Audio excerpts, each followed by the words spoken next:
नहमदुहु व नुसल्ली व नुसल्लिमु अला रसूलिहिल करीम अम्मा बाद अऊज़ु बिल्लाहि मिनश शैतानिर रजीम बिस्मिल्लाहिर रहमानिर रहीम या अय्युहल्लज़ीना आमनू कुतिबा अलैकुमुस्सियाम कमा कुतिबा अलल्लज़ीना मिन क़ब्लिकुम लअल्लकुम तत्तक़ून क़ाल अल्लाहु तआला फ़ी क़ुरआनिल मजीद वल फ़ुरक़ानिल हमीद शहरु रमज़ान अल्लज़ी उन्ज़िला फ़ीहिल क़ुरआन हुदल लिन्नास। नाज़रीन मोहतरम, जैसा कि आपको मालूम है कि हम रमज़ानुल मुबारक की फ़यूज़ व बरक़ात से मुस्तफ़ीद हो रहे हैं और ये रहमतों और बरकतों वाला महीना हम पर साया फ़गन है। इस हवाले से मैं आपकी खिदमत में मुख्तलिफ़ टॉपिक्स पर वीडियोज़ आपकी खिदमत में पेश करूँगा।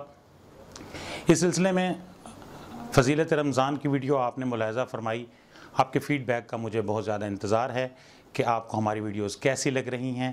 शुरू में आपकी बहुत मेहरबानी है, आपने हमारे चैनल को सब्सक्राइब भी किया, लेकिन मुझे अभी आपके ताउन की बहुत ज़रूरत है। आप हमारे चैनल को सब्सक्राइब करें और साथ में जो बेल का बटन है उसे लाजमी दबाएं ताकि हमारी नई आने वाली वीडियो आपके पास फ़ौरी तौर पर पहुँच सके।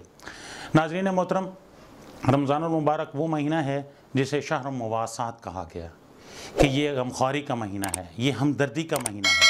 और इस महीने में कुरान मजीद नाजिल हुआ, जैसे कि अल्लाह ताला ने इरशाद फरमाया कि रमज़ान वो महीना है जिस महीने कुरान मजीद नाजिल हुआ। नाज़रीन मोहतरम, रमज़ानुल मुबारक के जो मुख्तलिफ़ किस्म के मौज़ूआत हैं, आज मैं आपको ये बताना चाहता हूँ कि मैं किस किस्म की वीडियोज़ आपके सामने पेश करना चाहता हूँ। रमज़ान के साथ बहुत सारी चीज़ें जुड़ी हुई हैं, जैसे रमज़ान और कुरान, रोज़ा और कुरान। इसी तरह ज़कात और रोज़े का आपस में बहुत गहरा ताल्लुक़ है। रोज़े का सब्र के साथ बहुत ज़्यादा गहरा ताल्लुक़ है। तवक्कल और रोज़ा, इस तरह के मौज़ूआत आपकी खिदमत में पेश करने हैं और हर मौजू पर इंशाअल्लाह अलग अलग वीडियो बना के आपकी खिदमत में पेश करूँगा। लेकिन मैं एक बार फिर आपसे कहूँगा कि आप हमारे चैनल को सब्सक्राइब करें और हमारे साथ ताउन करें और इंशाअल्लाह जो फ़ीडबैक है वो आप लाजमी हमें दें ताकि हम अपने इस चैनल में अपनी वीडियोज़ को कैसे बेहतर बना सकते हैं।